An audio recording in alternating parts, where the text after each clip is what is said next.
Hi, grade 12s. This is Dr. Mel, and we are busy with types of chemical reactions. And a very important part of the types of reactions is the acids and the bases. Now, you've started with acids and bases in grade 9, you did it in grade 10, you did it in grade 11. But there's a few finer, more complex challenges and one or two more new concepts that you are going to learn. So let's go to the revision, and we're quickly going to run you through the revision because you've done all of these. And if you really want to go and have a look at any of the concepts that we are going to revise now, go back to the grade 11 lessons. Now remember, guys, you cannot sit and watch the videos. You have to have a pen with you. You really have to have a piece of paper, and I advise that you get yourself a book. Pieces of paper get lost unless you get somebody to do your filing. You boys usually have a girlfriend, get her to file. Or the girls, you are quite meticulous to get the files done. But otherwise, it's not going to work. Right, let's quickly just say we've got acids and bases. We're quickly going to have a look at definitions first. Now, what's the definition of an acid and a base? You need to know them. You need to know the acids are hydrochloric, nitric, sulfuric, carbonic, ethanoic. You need to know their formula. But important, you need to know what Arrhenius said and what Lowry and Bronsted said. Now, if you have a look at their definitions, you'll know Arrhenius said that the acids will all have a hydrogen. Do you see there? So he said they'll all donate that hydrogen, which is true. Can you see? It's got hydrogens there and it'll donate. Then later on, Lowry and Bronsted came and said, well, it's not just a hydrogen, it's actually a proton. Because hydrogen only has one electron, if it loses that electron, it will be a proton remaining. So it's a proton donor. That definition you have to know. If it's a base, you need to know the formulae: potassium and sodium hydroxide, the carbonate, the bicarbonate, and then very important, ammonia. You'll be asked questions on ammonia, so make sure that you know which one is ammonia. Then again, the definitions. Well, up to where the point where Arrhenius was busy, he said that all bases will have an OH to donate. Lowry and Bronsted came and they limited they saw that the definition of Arrhenius is limited. So they then came and defined that all bases will do what? It will accept the hydrogen that the acid is providing. So you need to know that this is a proton acceptor. So that's the definitions clarified. Let's have a look at the conjugate pairs. We've done that in a lesson. You have to know that if I've got hydrogen transfer here, it will be from this. Can you see this water? It becomes OH plus, so it donated a hydrogen. This one will then become hydronium. So you need to know what these are. I've got an acid here. Can you see the green? Let me do that in green. The green water was the acid. It donated that hydrogen. And the yellow, and I don't really have yellow, the yellow base accepted the hydronium. Interesting, we can also take this reaction backwards. Can you see I've got a reverse reaction? Then this hydronium will be transferred from that one there. So that yellow will now become the acid. Can you see there? And the base will now be the green OH accepting that specific hydrogen. Right, conjugate bases, we need to know them. If this one gave away its H plus, what will remain is the base. And can you see this will be Cl minus. So if the Cl minus is the base, can you see if you add the H plus, which is the definition of a conjugate base, it can go back to HCl. So you need to know that these are the conjugate bases of these specific acids. Conjugate acids of the bases, can you see we've got the bases there? They will now accept the hydrogen, because that's the definition of a base. You will now form, what will you form? I will now form NH4 plus H2O and H2CO3. So you need to know those pairs. We've done the pairs, we've done the definitions. Let's have a look at properties. We have to know that acid will taste acidic. Just lick a little bit of vinegar if you need to know. It will not conduct electricity in the pure form. But if you put water in it, aqueous, it will conduct electricity. Why? You'll get ions. It will be H plus Cl minus or H plus CO3 1 minus. So that's the kind of ions that will be forming. It influences indicators and it will always neutralize a base. What does a base do? Well, it tastes bitter. It feels soapy. It will also only conduct electricity when it's in water because it will release those ions. It will again change the colors of indicators and it will neutralize an acid. Know the names, guys, that the popular bases have, and obviously their formulae, as I said just now. So we've done properties, smell, how do they feel, how do they react? What's the reactions that you have to know? These 4 reactions we expect you to know in your memory. It's got to be there. You don't have to go and see, where will I find this? Write them down quickly. See if you know. If I took hydraulic acid and I added magnesium, if I've got hydraulic acid and I've got magnesium oxide, if I've got hydrochloric acid and I've got a magnesium hydroxide, and if I've got hydrochloric acid with magnesium carbonate. Now, firstly, you'll have to remember the ion charges. Magnesium is 2 plus, 2 plus there, and 2 minus. So this is a 1-to-1 ratio. Here, I've got hydroxide, which is -1. Can you see? I'll need 2 of these to bind to the magnesium. And carbonate is 2 minus and magnesium 2 plus. So you need to know the charges, you've got to form the molecules, and now you've got to know the reactions. And if you got this reaction, you will see you've got the salt forming like that, plus hydrogen gas. In all these cases, you'll get your salt forming plus water, and in the case of the carbonate, also a carbon dioxide forming. I'm not going to revise all of that. I'm just showing you those 4 you have to know. Right, we've got strong and weak bases and acids. You've got to know which of them are strong and why will they be named a strong one.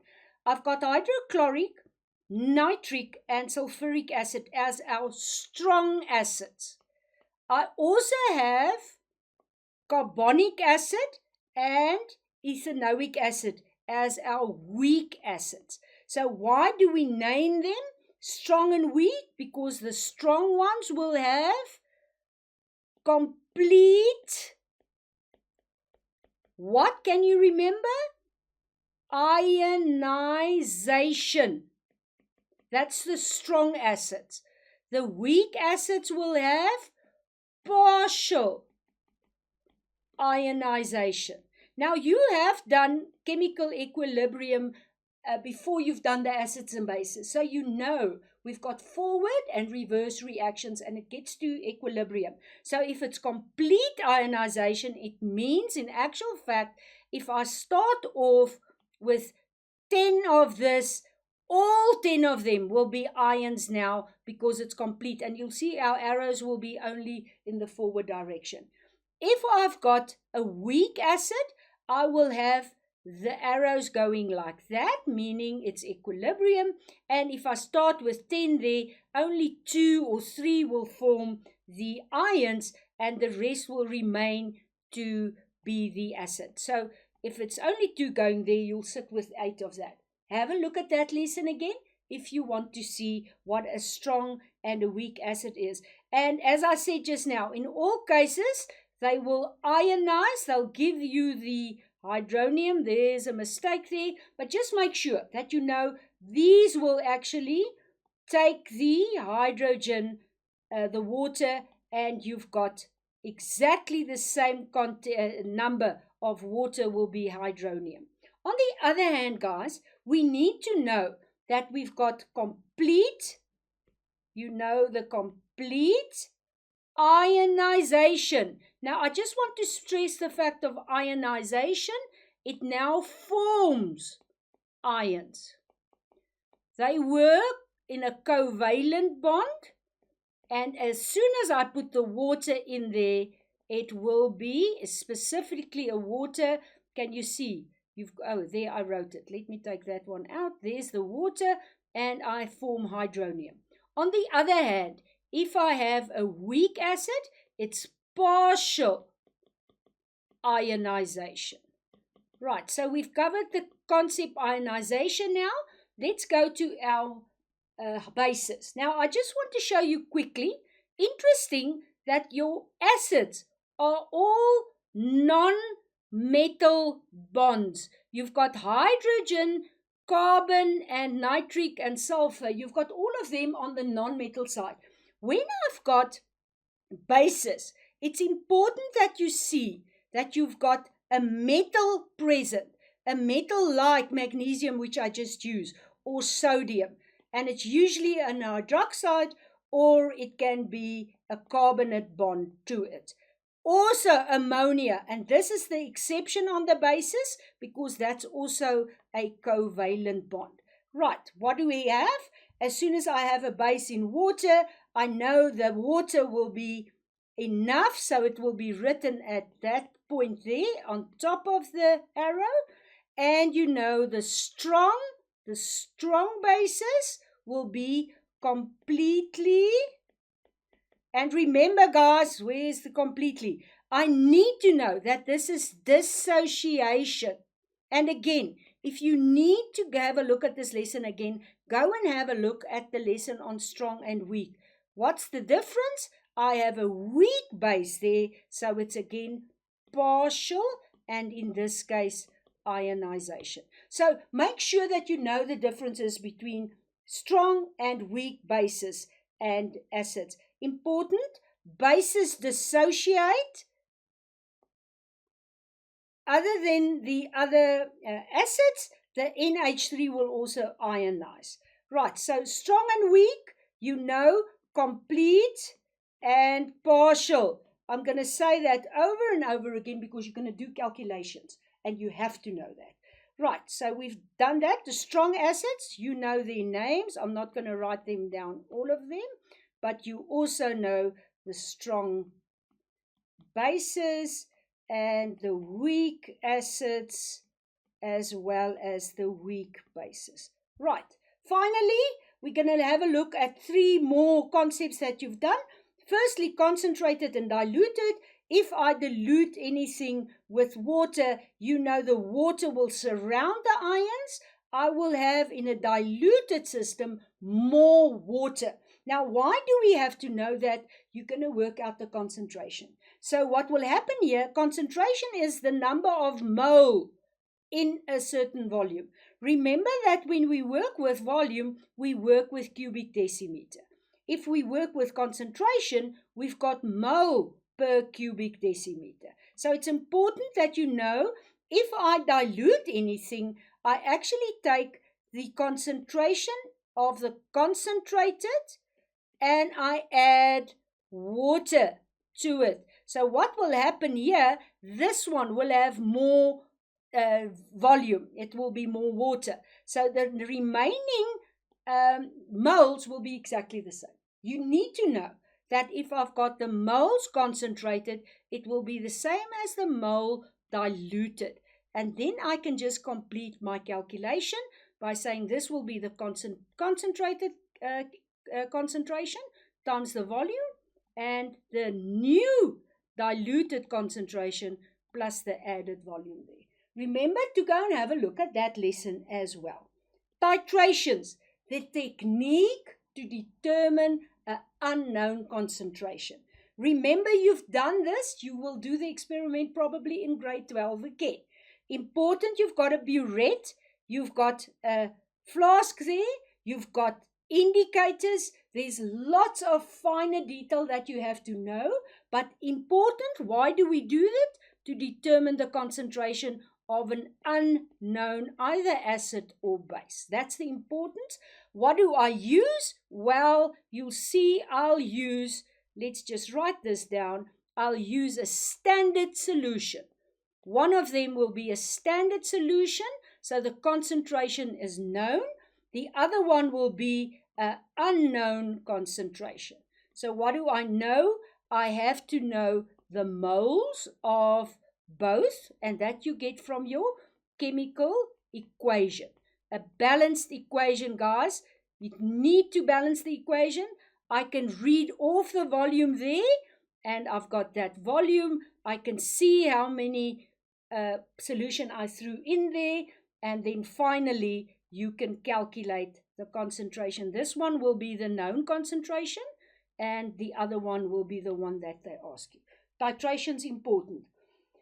Finally, in matric, you'll do pH, and there will be a specific lesson on pH, but just now you've got pHs and indicators that will indicate to you, is it in an acid certain colors, is it in a base, certain colors, and finally, if you want to do a titration, is this specifically the end point? That's where I stop my titration.